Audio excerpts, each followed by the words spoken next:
বন্ধুরা দেখুন আরব আমিরাতে এই 2 দিন ধরে কি অবস্থা বৃষ্টির। এখনো দেখেন বৃষ্টি, পূর্বাভাস দেখা যাচ্ছে আকাশে অনেক কালো ঘন মেঘ জমেছে।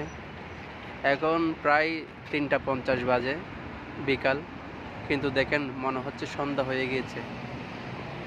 খুবই কালো ঘন মেঘ, মনে হচ্ছে অনেক জোরে বৃষ্টি হবে এখন। 2 দিন ধরে পরিস্থিতি অনেক খারাপ।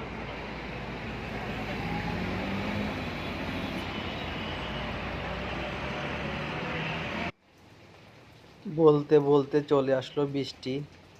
আমি এখন দোকানের মধ্য থেকে বাইরের দিকে একটু ভিডিও করছি। তো দেখুন গুড়ি গুড়ি বৃষ্টি হচ্ছে। একটু পরে হয়তো আরো বেশি চাপ দিতে পারে বৃষ্টির। তো বাইরের দৃশ্যগুলো দেখতে ভালোই লাগছে বৃষ্টির দিনে। দোকানের মধ্যে বসে দোকানের গ্লাস দিয়ে সামনের দিকে ভিডিও করছি। তো